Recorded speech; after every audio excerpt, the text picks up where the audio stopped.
Assalamualaikum warahmatullahi wabarakatuh. Kembali lagi bersama Ibu di sini.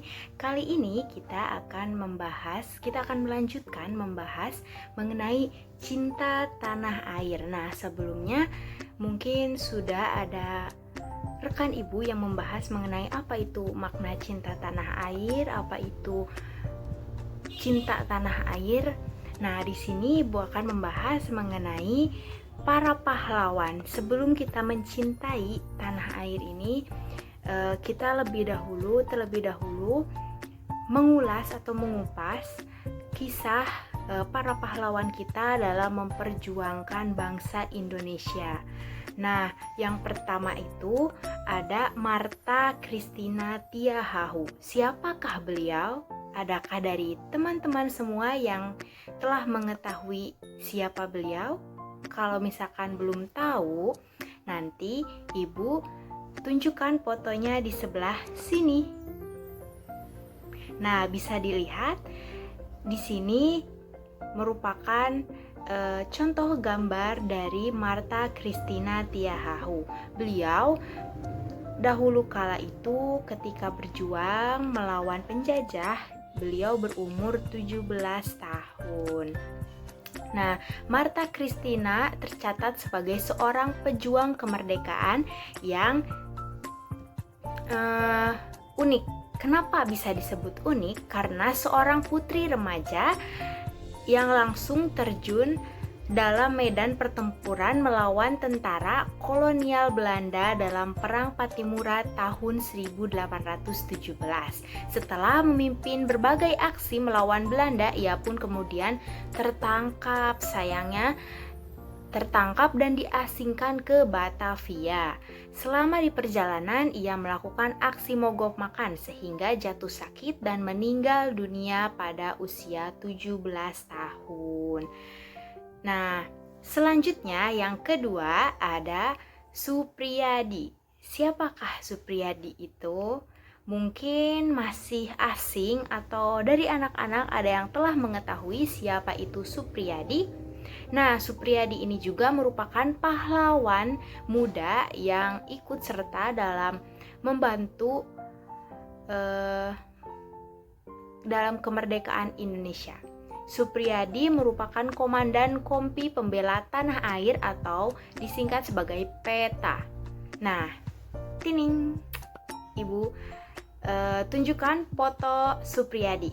Nah, kalian bisa lihat, kalian bisa bayangkan, beliau itu masih muda dulunya, ganteng pasti, dan juga berwawasan tinggi. Beliau ini perjuangannya menentang dan melawan kekejaman pada masa penjajahan Jepang. Nah,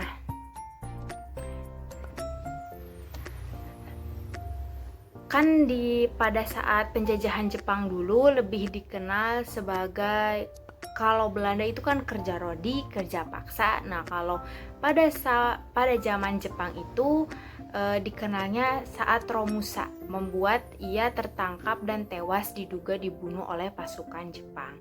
Jadi, beliau itu dalam melawan penjajahan Jepang ketika usia 22 tahun, dan beliau juga kemudian tertangkap ketika Romusa, kemudian diduga tewas dibunuh oleh pasukan Jepang. Cukup miris ya anak-anak, namun jasanya sangat berharga banget untuk negara Indonesia. Lanjut yang ketiga.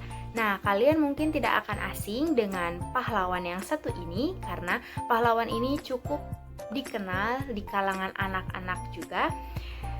Kalian juga mungkin sering mendengar dalam pelajaran-pelajaran mengenai kepahlawanan atau IPS, PPKN. Nah, yang ketiga ini ada Raden Ajeng Kartini. Beliau merupakan wanita tangguh yang lahir dari keluarga ningrat Jepara. Ini dikenal karena gerakannya yang memperjuangkan hak dan emansipasi perempuan lewat tulisan pikiran bisa didengar hingga Belanda, termasuk mengirimkan tulisannya ke media lokal di negara kincir angin tersebut. Nah, R.A. Kartini juga yang mengusungkan bahwa derajat wanita dan laki-laki itu sama. Dia mendirikan sekolah gratis bagi anak-anak perempuan untuk mewujudkan cinta tanah air dan mewujudkan cita-citanya. Kartini meninggal di usia 25 tahun pada 17 September 1904.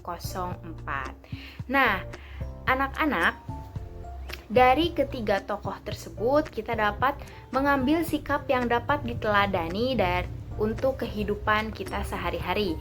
Adakah kalian yang tahu? Nah, baik, Ibu akan bahas. Yang pertama adalah cerdas dan berwawasan luas. Nah, kita selaku generasi muda harus memiliki wawasan yang sangat luas dan terutama harus rajin belajar ya supaya pintar dan cerdas. Kemudian gigih dan bertekad bulat. Jadi ketika menginginkan sesuatu itu harus memiliki niat yang benar-benar gitu. Pemberani dan pantang menyerah. Cinta tanah air dengan membela negara Indonesia. Mungkin anak-anak di sini ada yang berpikir seperti ini. Bu, apakah kita harus ikut perang untuk melawan negara lain atau untuk membela negara kita? Tentu tidak. Zaman sekarang mungkin tidak dengan perang yang seperti pahlawan-pahlawan kita dahulu gitu ya, perang dalam medan perang langsung. Nah, di sini kita harus meluapkan bentuk rasa cinta tanah air kita itu dengan kita belajar dengan rajin, dengan kita contoh kecilnya setiap hari Senin mengikuti upacara bendera dengan hikmat, kemudian mendukung produk-produk lokal Indonesia, kemudian saling menghargai antara sesama umat manusia, karena kita ketahui ya, anak-anak di Indonesia itu tidak hanya satu suku, tidak hanya satu agama, tapi ada beberapa agama dan suku. Mungkin itu merupakan rasa wujud cinta tanah air yang dapat kita wujudkan dalam kehidupan sehari-hari. Tidak harus berperang untuk saat ini, tapi harus berperang dengan dunia di era digital. Jadi kalian harus lebih banyak pengetahuannya, lebih banyak belajar tentang hal baru. Nah, dengan kita belajar, kita bisa membanggakan negara kita di kancah internasional seperti itu. Mungkin cukup sekian yang dapat Ibu sampaikan, kurang lebihnya mohon maaf. Wabillahi taufiq wal hidayah. Wassalamualaikum warahmatullahi wabarakatuh. Sampai jumpa di pembelajaran berikutnya. Bye bye.